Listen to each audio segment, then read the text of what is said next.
I've heard of this before, but black people seem to really struggle with this one. You just don't seem to get it. You would rather fight against each other, instead of your enemies. This is bad business and you will never get true freedom doing things this way. Instead, do what we did to gain power. We divided and conquered entire countries based on their differences, while holding true to our similarities. I am white. There is no changing that. My God-born tendency is to preserve my own. Nothing is racist about that. It is just common sense. You people are the stupid ones, going around trying to love everybody but yourselves. We kicked your asses here in America for over 400 years, and you still go around talking about Jesus loves everyone. While you've been doing all that praying and jumping around, we have been buying up the world and making laws you have to abide by. No offense, but everyone else has unity but you. I mean, look at the business in your neighborhoods.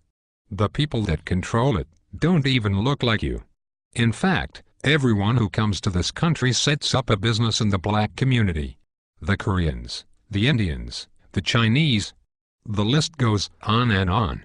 Aren't you tired of letting these other people supply all of your food, nails, and weaves? The one thing they have that you don't is unity. Number 2. Once you get unity, you are going to need to get organized. When we took over the world, we had a plan in place. A goal. Since we whites make up a small percentage of the global population, we knew the only way for us to exist was to enslave non-white people. This was our global plan for white supremacy. But we didn't stop there. We organized a military force behind our goal and executed it to perfection. Killing men, women, and children across the globe with brute force. Whatever we needed, we just took it. And if blacks or Native Americans didn't like it, oh well. Remember, there are no rules in war. Our objective is to ensure survival. But you black people seem to think your economic hardships, social injustices, and high arrest rates just happened by chance alone. Never mind, we've worked nearly 4 centuries, day and night to keep you people exactly where we want you. On the plantation. Yeah. It's true. Let me tell you a little secret. Most white people are not going to tell you this. It's an old family secret we have kept pretty quiet about. And for good reason. You see, all that free labor my white ancestors got from your black ancestors, translated into a lot of money. In fact, the black slave trade was the greatest wealth-building tool in human history. With free labor we were able to finance the Industrial Revolution. Well, all of that money pretty much stayed in the vast majority of white families. And with all due respect, whites intend to keep it that way. You see, Dr. Martin Luther King was pretty good at integrating lunch counters and toilets. However, he didn't do so well at integrating bank accounts. So you blacks were shafted out of the money that was due to you in exchange for a good job and education. But it was us whites who own most of the jobs. Which brings me to my point. It's just another plantation. I say all of that to say, being organized is more than alignment. It is knowing the traps we have laid out for you, and then moving around them. Everybody knows but you blacks. That education will only keep you enslaved. It will only produce what it has already produced. A bunch of dressed-up plantation workers perfectly content, working and serving under another man's vision. You don't really think we are going to teach you to build a nation for yourselves, do you? If you were really educated, you would be able to solve your own problems. Problems like gang violence, poor economics and underrepresentation. Instead, you will continue to pass the notion of getting a good job down to your children. This will brainwash them to be just like you.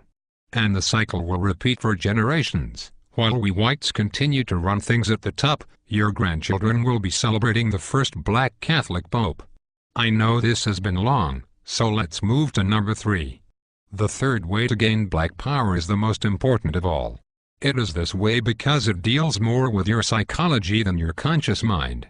When we took over the world, we decided to use the most dangerous weapon of all to subjugate the darker peoples of the planet. We used a combination of white supremacy and religion to mind-fuck these people into complete submission. If a robber breaks into your house, rapes your family, kills your mother and father, then tells you that in order to go to heaven, you have to worship as God.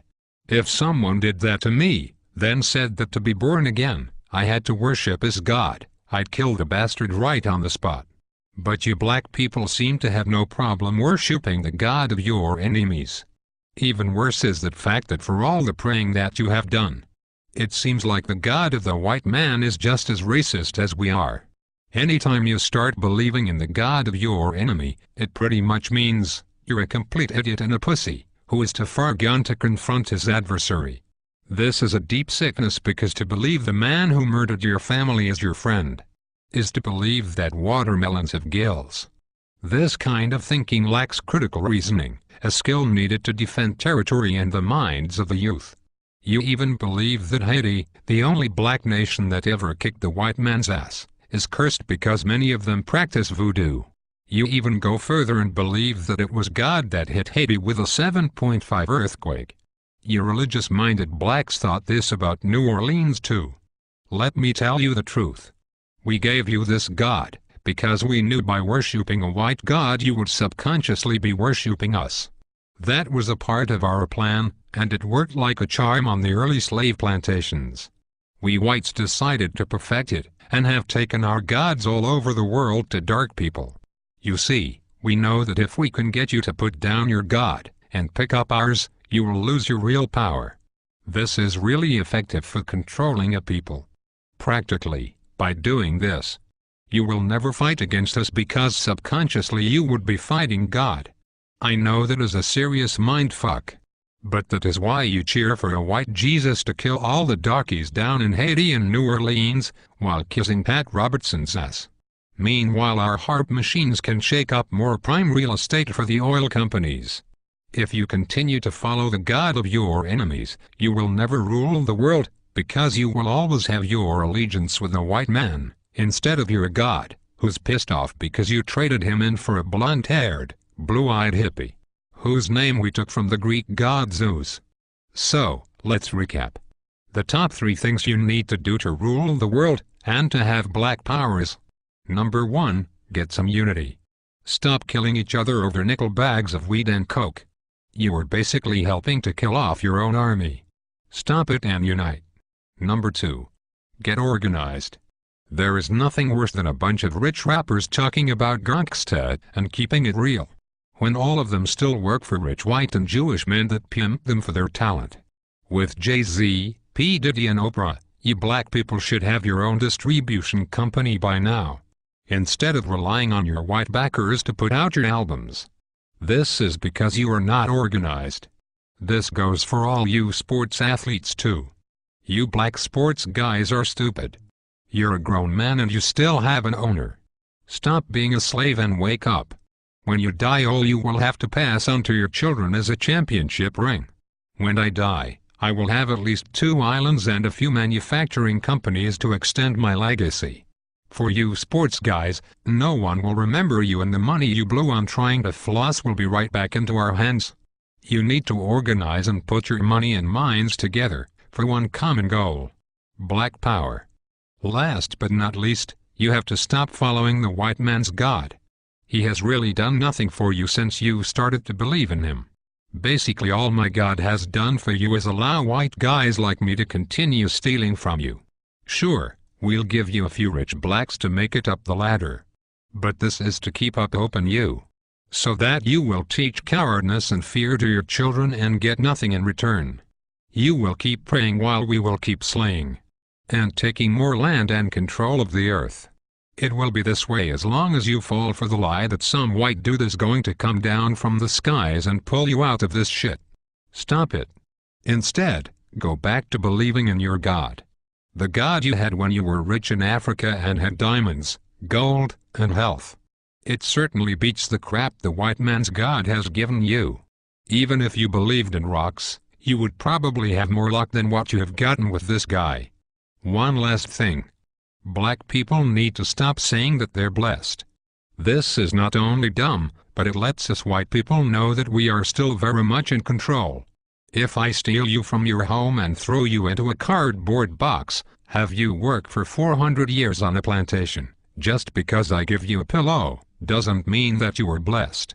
It just means that I gave you a fucking pillow. If a guy cuts off your hand, and then turns around and gives you a bandage, it don't mean anyone blessed you. He just needs his slave to be able to work the next day. So you are not blessed just because the white man gives you a doggy treat. It simply means you are fucked. So given all the crap you blacks have dealt with here in America, and abroad, a new car or money for the life bill are just tools we white folks who are trying to run a plantation do to keep up the morale. So, if going from Africa, a land of milk and honey, diamonds and